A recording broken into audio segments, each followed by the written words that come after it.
Good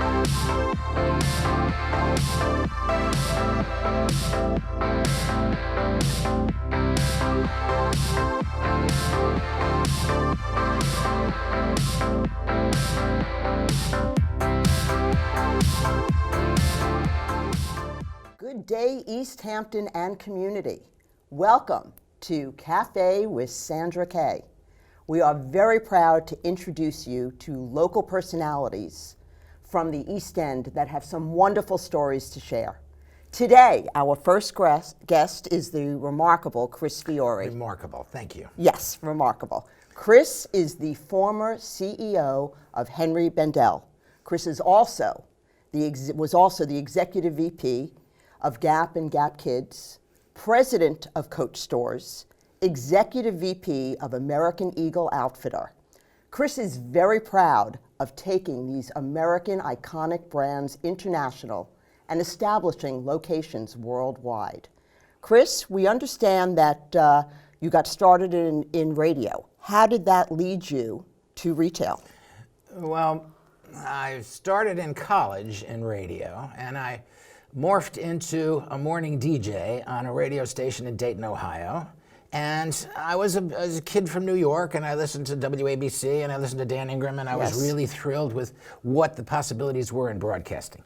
So the good news was I had the #1 rated morning show in Dayton, Ohio. The bad news was it was FM. And FM in the late 60s was just becoming broken away from AM and simulcasts. So it didn't have a whole lot of listeners. So the good news was it was #1. The bad news was there were 152 people listening.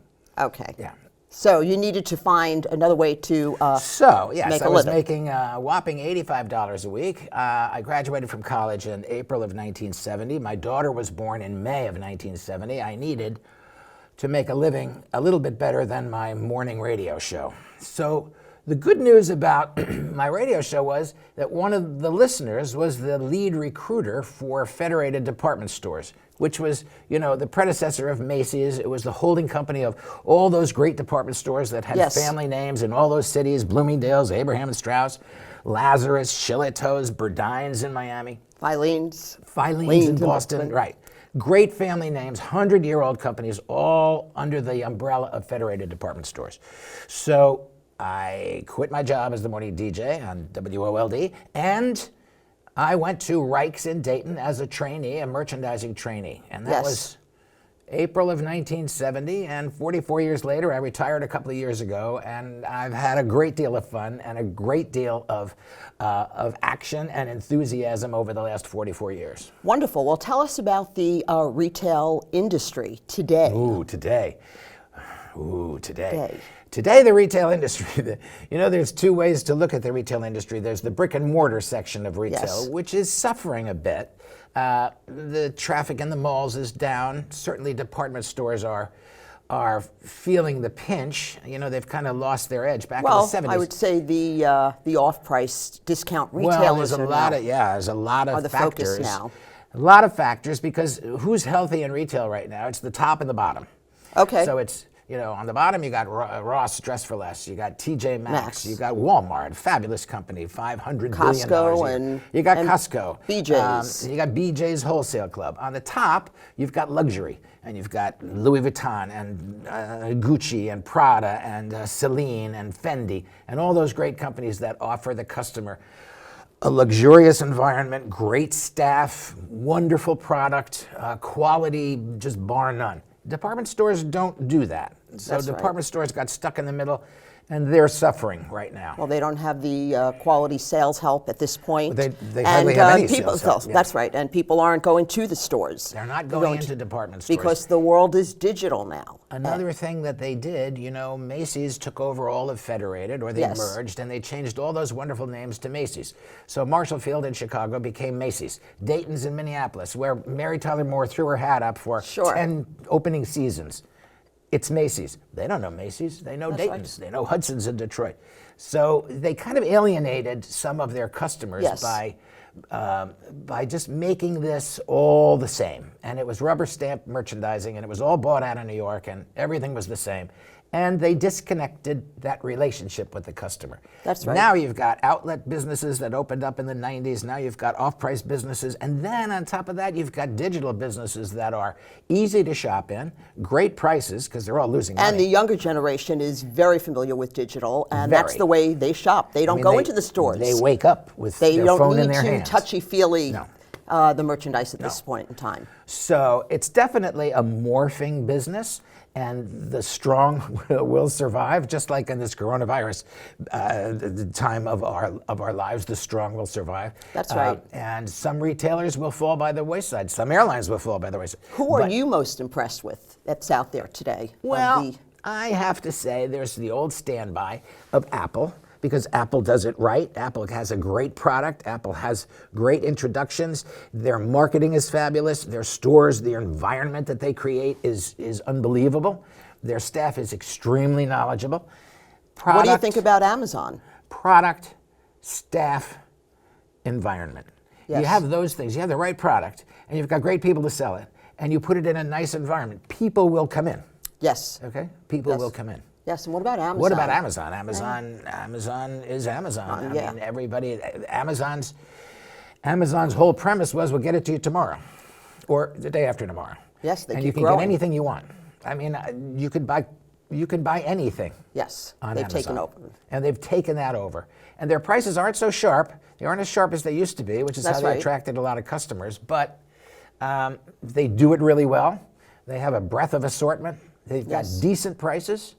And they send it to you unadulterated in 2 days, untouched by human hands. Yes. And that's pretty good. Yes, I mean, it the is. model is really impressive, and no wonder they're doing so well. Yes. And yeah, I mean, it's hurting mom and pop stores probably as much as it's hurting mall stores or anyone else, because why go to the local hardware store if you can just sit at home in your kitchen, punch up Amazon, and get whatever you want That's right. at a better price? Yes. So tell us about your travels worldwide. How you established some of the brands and where you lived and...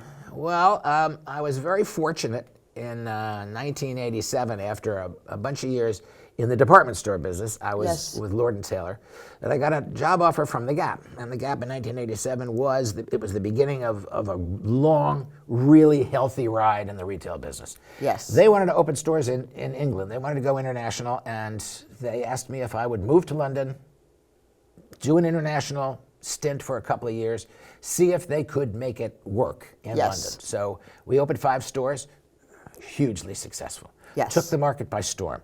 Color, music, environment, same thing. Product, staff, environment.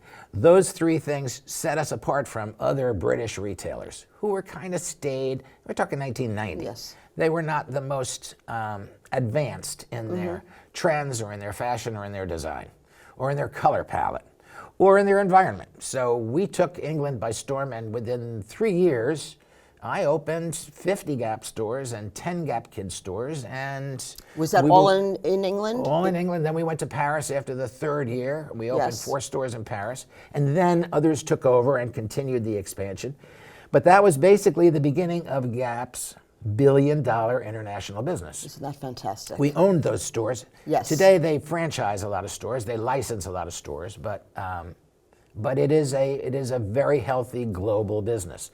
And then I went from there to American Eagle Outfitters, and I helped build the company from $1 billion to $3 billion. And then it was a hot American company with cool jeans and T-shirts. It was really popular among the college kids, Yes. and the young adults. And there was a very strong appetite for American Eagle overseas. So my Where did you CEO travel to? Where did my you- CEO gave me a ticket and said, "Go make it happen. You got a year to make it happen." So I entertained calls from potential partners. Yes. Because you need a partner. You certainly need a partner in the Middle East. Yes. Went over to the Middle East, met Mohammed Al-Shaya, who runs this huge business of a multiple brand retail establishment. Yes. And he has stores in Dubai and Kuwait and Bahrain and Saudi Arabia and Morocco. And he also has a division in Moscow. So I started with him. We worked out a deal. And within a year, we had our first American Eagle Outfitters store open in the Kuwait Mall in Kuwait City. Wonderful.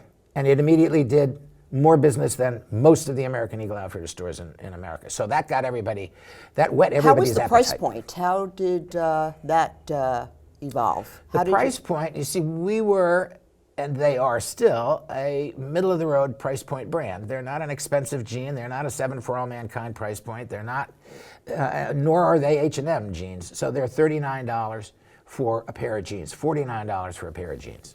Well, So it you was look at the affordable. market. It was affordable It was price quite point. affordable. Right. And I didn't want the partners taking advantage of the margin, Yes. the profit margin, and gouging the prices. So we set the prices in the U.S. and told them they would be, and converted it to their local currency, Yes. but also looked at their market to see what are the highs and lows of our products so that we would be right at our sweet spot, which was in the middle.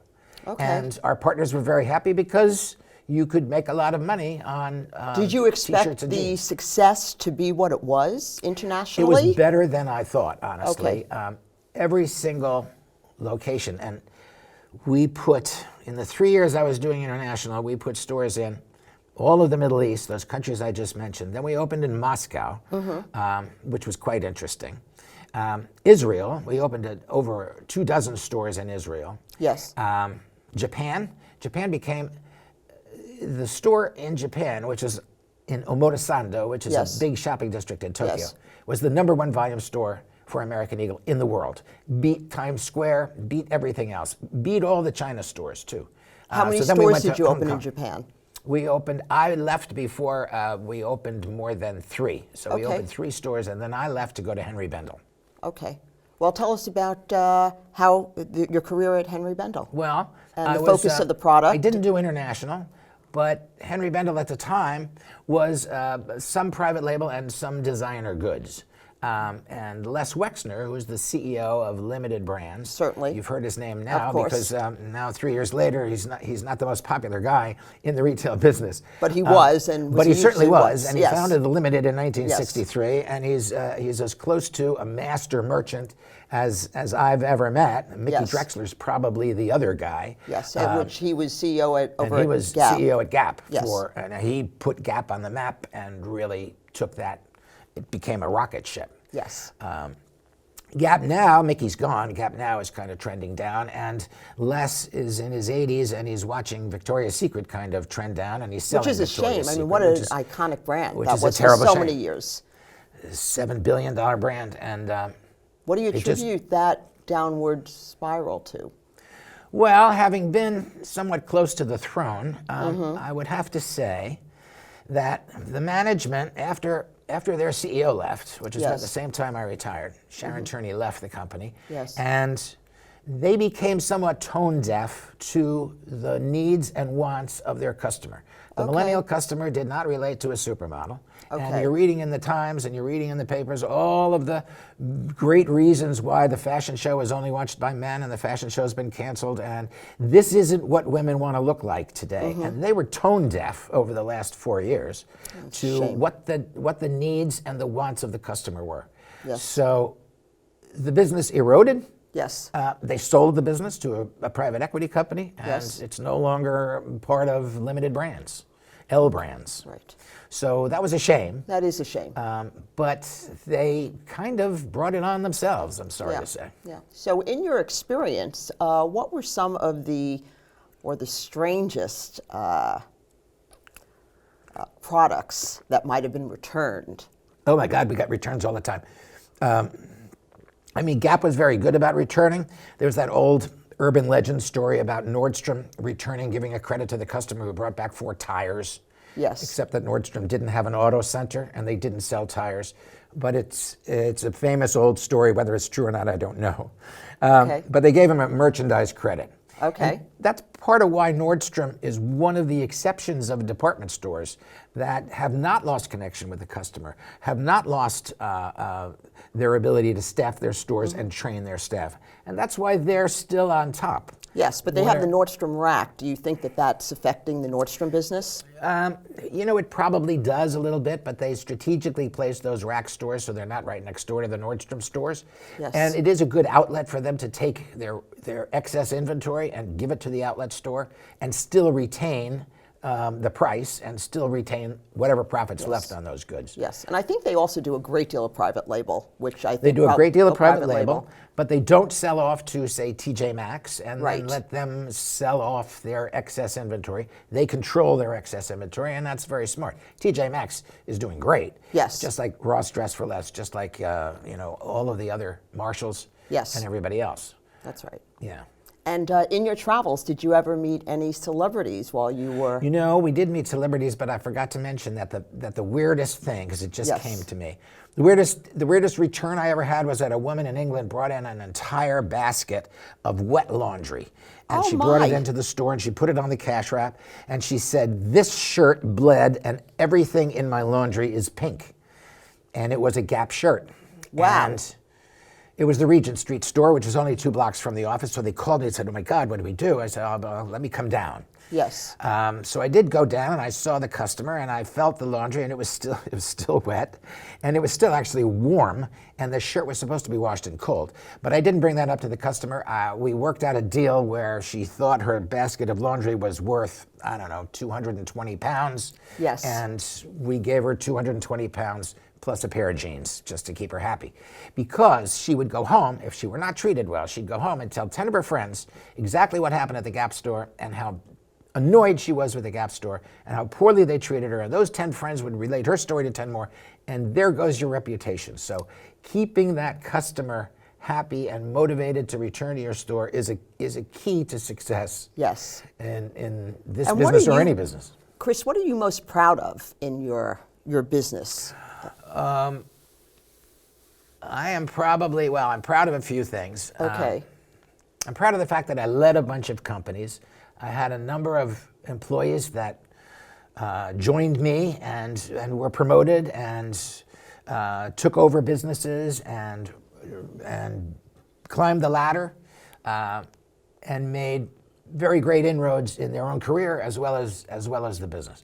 I'm very excited about putting American brands in key locations worldwide. Mm-hmm. I'm very proud of the fact that I convinced Rebecca Metz to marry me 6 years ago. And you have a beautiful home now, don't you? We have a beautiful home now. right outside Sag Harbor in North Haven, and that's great. Yes. But the thing I'm most proud of, I would have to say, is that when years and years ago, 100 years ago, I got divorced. My daughters were 3 and 6, and I got the kids, and I raised the kids. In our home, we were a threesome until they went to college, and Yes. they're still kind of my kids, even though Of course they're well they're your into their kids. 40s. Yes. But I'm extremely proud of who they are and who they've become and how well they developed as women and as members of this community. You know? Okay, well that's wonderful. human And community. actually, in talking now about women, you're retired now. Yes. And I know that you have dedicated your time to a wonderful charity that Oh, yes. is empowering women. Yes. Can you tell us the name and a little bit about this organization? The name of this company is Ubuntu. Yes. And I met the guys who run Ubuntu. Ubuntu's based in Kenya. Actually, it's about an hour and a half out of Nairobi in a big village now called Mahi Mahiu. Yes. I met them in 2011 when I went on a sourcing trip to Africa to see what we could buy and use in some of our L brand companies. Okay. Yes. I met Zane Weileman, who is a co-founder of Ubuntu, who met with Jeremiah Curia, who was the local guy who ran an orphanage back 20 years ago in Mahi Mahiu. And the reason he had an orphanage and a medical center was because the children in Mahi Mahiu were the children of many AIDS victims. You know, AIDS in Africa was and still is out of control, but it was absolutely rampant 20 years ago. And these children all had developmental needs. They were all marginalized in one way or another. Speech, motion, mobility, sight, cerebral palsy, autism. So Jeremiah had these kids, and Zane hooked up with him and said, let's start this business called, it's not a business, it's a charity called Yes. Comfort the Children. And that's when I met him in 2011. He was running Comfort the Children. So the moms of the kids said to Zane and Jeremiah, well, now our kids are under your care, so what do we do? Can you teach us a trade? Can you teach us a skill? So those two guys bought 12 Singer sewing machines, old secondhand Singer sewing machines, and That's said, fabulous. okay, let's start sewing some things. And the interesting thing is that they Yes. started because Zane's from Austin. Okay? Yes. Whole Foods is And that's based in where- Austin. Okay. And Whole Foods gave them a contract. And the contract was for little things like coasters, okay? So we got some coasters here. Let's turn that over because this is my one from home. Yes. It's actually got wine stains on it. Very nice. They're beautiful. I love the and, color. And then it's And the all design. Kenyan colors and it's African tribal colors. Coffee sleeves for your paper great. cup. Perfect. And they made little bags. You know the bags at the checkout at Whole Foods? They were $5 and they were in all the stores. And it was the predecessor of grocery bags. Yes. You know, now it's kind of prescient because you can't get plastic bags anymore. But they made in Ubuntu's little factory, which was about 225 square feet, they made bags upon bags upon bags for Whole Foods. And Whole Okay. Foods really gave them the opportunity to make something of it. But between Zane and Jeremiah, they took care of these kids with great therapy and fabulous medical care. And then they provided sustainable employment for their mums. Isn't that fabulous? And the mums have been in the factory now for 10 years. And No- you've been no involved with turnover. this organization for how long now?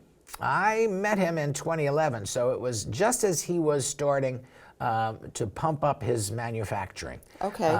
And I'll talk about bracelets in a Bracelets. minute, but Well, we also have a video. the nice thing about Yes. Ubuntu, and I'll Yes. show you the video in a second. Yes. The nice thing about Ubuntu is that of these mums that work Yes. for us, okay, they get above average wages, they get above market wages, they Yes. get health care.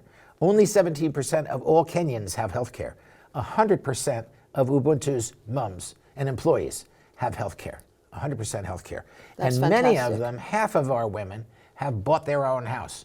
Not a Hamptons house. It's a 2-room house with running water and facilities, and in Mahi Mahiu, that's a big deal. And where is the factory getting its support from? It gets its support from foundations, but I'm gonna ask Danielle to show this video Okay. so that you can meet Zane and Jeremiah in person. Wonderful. I think what sets Ubuntu apart is that at the end of the day, what we're creating is meaningful jobs. Because at the end of the day, you want to be able to walk away. You want to have created something that can stand the test of time with, the water, the coffee, the products, where these people have these jobs making these great products. They're a Kenyan-based brand for forever.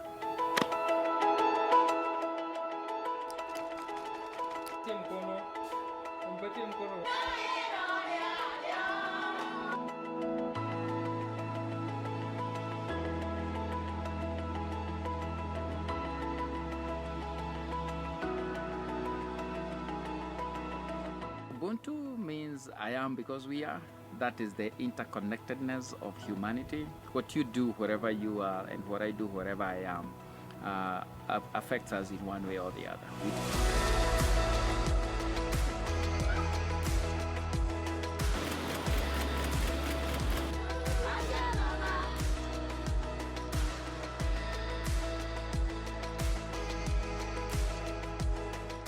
Our core purpose is creating opportunities that empower the local community. We do that in a variety of ways. We have our handmade products, our people-made products with Ubuntu Made, which are our bags, our bandanas, bracelets, coffee sleeves. We have our Special Needs Center, which is providing therapy and education for children that are marginalized with living with disabilities.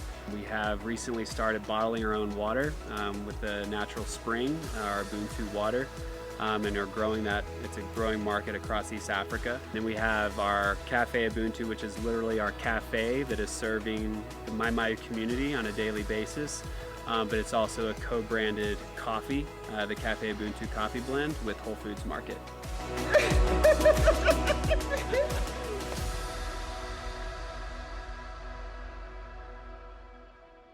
What we have seen in the last 17 years is what people really need is jobs. People are talented, people are hardworking, they're just looking for a job. They're looking for something to do. They don't want handouts. And many organizations have come and given handouts and they disappear very quickly. But when you are creating jobs, like, people feel good when they have earned some money for themselves, and so that has been powerful.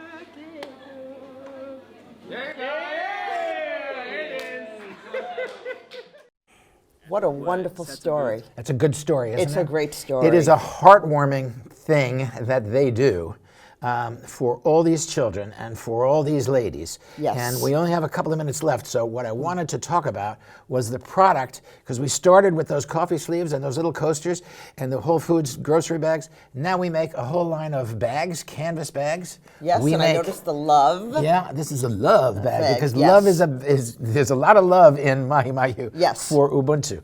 We also Yes. make these love bracelets. You can see these love bracelets. These are 5-row Maasai beaded bracelets. You know the Maasai Indians Yes. wear all those colorful beaded outfits. We do 3-row, 5-row, love, amor, amore, te amo, all Beautiful. kinds of words in languages for love. We also do tribal prints and designs in both 3 and 5 rows. We Chris, also do. excuse me, are these distributed at Whole Foods? We're going to test a distribution in a section of Whole Food stores Yeah. in the Southwest, yes. But Chris, we I'm sell them on sorry, our we're website. almost done okay, here. just want to show you these Afro-drills, because these Afro-drills are the most comfortable, the most fashionable summer Thank shoe you. you could ever Yes, you for could ever being want to with buy. us. It's my pleasure. See you. Yeah. Yes, Right. great show. No talking. Thank you very much. Bye-bye. Pleasure having you.